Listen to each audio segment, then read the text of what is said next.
بسم اللہ الرحمن الرحیم۔ اردو ڈائجسٹ سٹوریز کے دیکھنے والوں کو السلام علیکم۔ راشن کی تقسیم کا سلسلہ شروع تھا۔ ایک پرانے مکان پہ نظر پڑی۔ اس کا دروازہ کھٹکھٹانا چاہے ہی تھا کہ ساتھ میں آئے محلے کے ایک فرد نے منع کر دیا۔ پوچھنے پر وہ کہنے لگا، صاحب رہنے دیں، یہ ایک فاحشہ عورت کا گھر ہے، اس کو بہت جگہ سے راشن آتا رہتا ہے۔ یہ بات سن کر مجھے یقین ہو گیا کہ محلے میں سے کسی نے بھی اس کو راشن فراہم نہیں کیا ہوگا۔ جیسے تیسے میں نے اس سے بحث کر کے دروازے پر دستک دی۔ اندر سے دھیمی سی آواز آئی، کون؟ میں نے بتایا کہ راشن سپلائی کر رہے ہیں، آپ لینا پسند کریں گی؟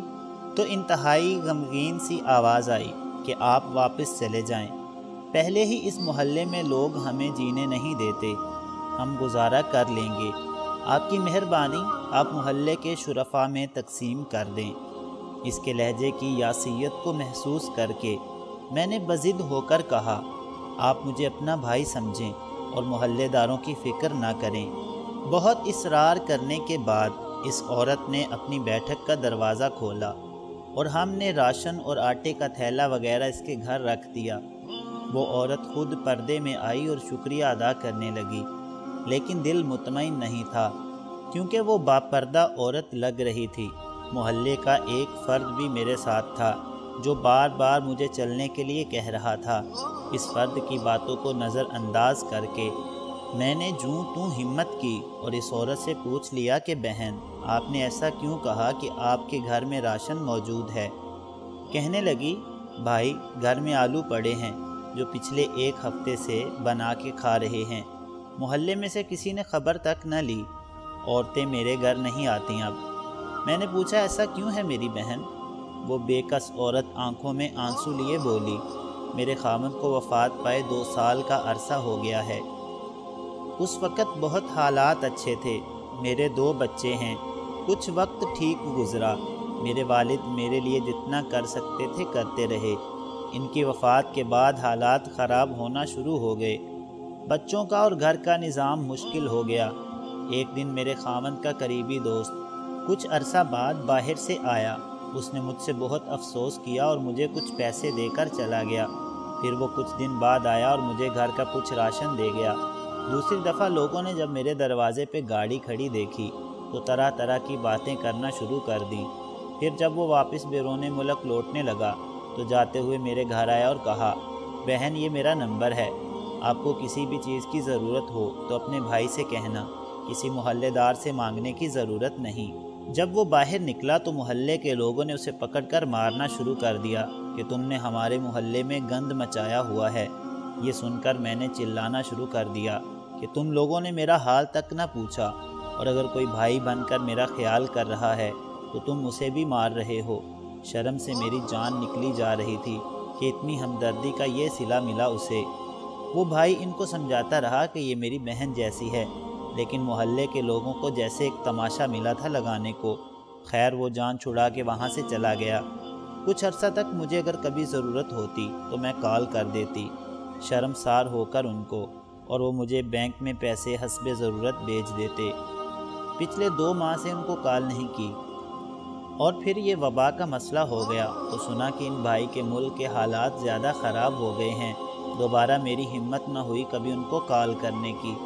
اب بیوہ سمجھ کر اگر کوئی میری مدد کرنا بھی چاہے تو محلے والے مجھے غلیظ نظروں سے دیکھتے ہیں، اور محلے میں اتنے شرفاء ہیں کہ ہر کوئی گزرتے ہوئے میرے دروازے پہ جھانک کر جاتا ہے، باہر جاتے ہوئے مجھے گھورتے ہوئے جاتا ہے۔ اپنی عورتوں کو میرے گھر نہیں آنے دیتے۔ یہ وبا تو بہانہ رکھا ہے اللہ نے ہمیں راشن بھیجنے کا، ورنہ ضرورت کا سامان تو بالکل ختم ہونے کو ہے۔ کچھ دنوں سے اس بھائی کو کال ملانے کا سوچا، لیکن ضمیر نے گوارا نہ کیا۔ سوچا کہ پتہ نہیں ان کے اپنے حالات کیسے ہوں گے۔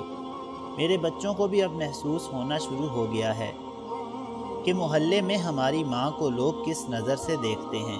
ہمارے نبی صلی اللہ علیہ وآلہ وسلم تو دشمنوں کی بیٹیوں کے سروں پر چادر رکھا کرتے تھے۔ یہ کہاں کے دیندار لوگ ہیں کہ اگر کوئی میرے گھر میں میری مدد کو آتا ہے تو اس کو اس قدر مشکوک نظروں سے دیکھتے ہیں کہ لوگوں نے ڈر کے مارے مجھے زکوٰۃ تک دینا چھوڑ دی۔ یہ باتیں کرتے کرتے اس کا دوپٹہ آنسوؤں سے بھیگ گیا اور جو میرے ساتھ آدمی بیٹھا تھا وہ شرم سے پانی پانی ہو رہا تھا۔ مجھے پتہ ہی نہیں لگا کہ میری آنکھوں سے آنسوؤں کی جھڑی لگی ہوئی تھی۔ ہم نے راشن کے ساتھ کچھ نقد رقم بھی اپنی طرف سے ادا کر دی۔ جو شخص میرے ساتھ تھا وہ باہر نکل کر کچھ بولنے ہی والا تھا کہ مجھ سے رہا نہ گیا اور اس کے بولنے سے پہلے ہی شروع ہو گیا کہ بروز قیامت تم لوگوں کے اس راشن کو اللہ کیسے قبول کرے گا، جبکہ تمہیں محلے میں رہنے والے ان لوگوں کی خبر ہی نہیں جو کسی کے دروازے پہ نہیں جاتے۔ کوئی کیسا ہے؟ یہ اللہ اور اس کے درمیان کا معاملہ ہے۔ آنکھوں دیکھا بھی بعض دفعہ سچ نہیں ہوتا۔ اس کی خاموشی اور نم آنکھوں نے کچھ نہ بولا۔ 4-5 دن بعد اس نے محلے میں سے اچھی خاصی رقم اکٹھی کر کے اس عورت کے گھر پہنچا دی۔ بے شک اللہ ہی جانتا ہے سب کے دلوں کے حال۔ ہم کریکٹر کو چھوڑ کر یہ تک سوچ کر کچھ نہیں دیتے کہ یہ وہابی ہے، یہ سنی ہے، یہ شیعہ ہے۔ خدارا یہ سوچنا بند کر دیں کہ فلاں ضرورت مند ہے یا نہیں۔ اگر اللہ تعالی ہمیں دیتے وقت یہ نہیں سوچتے کہ یہ ضرورت مند ہے یا نہیں تو ہم کون ہوتے ہیں یہ فرق کرنے والے؟ اپنی بہترین کوشش کر کے تلاش کر کے ضرورت مندوں کو دیں، اور اگر کسی نے دھوکے سے سامان لے لیا تو وہ اللہ اور اس کا معاملہ ہے۔ آپ کی نیت پر کوئی شک نہیں اور آپ کو پورا ثواب ملے گا انشاءاللہ۔ آخری بات، خدارا دل نرم کیجئے اور اپنے ارد گرد موجود ضرورت مندوں کا خیال رکھیں۔ اس وقت کا انتظار نہ کریں جب کوئی عورت بچوں کی بھوک سے مجبور ہو کر گھر کی دہلیز سے باہر نکل کر ہاتھ پھیلائے، اور پھر معاشرے میں موجود ہمارے جیسے بھیڑیے فقط چند نوالوں کی خاطر اس سے اس کا سب کچھ چھین لیں۔ پیارے دوستو، کیسی لگی آپ کو یہ سٹوری ہمیں کامنٹ کر کے ضرور بتائیں، اور مزید اس طرح کی اخلاقی، مورل اور سبق آموز کہانیاں روزانہ سننے کے لیے ہمارے چینل اردو ڈائجسٹ سٹوریز کو ضرور سبسکرائب کریں۔ شکریہ۔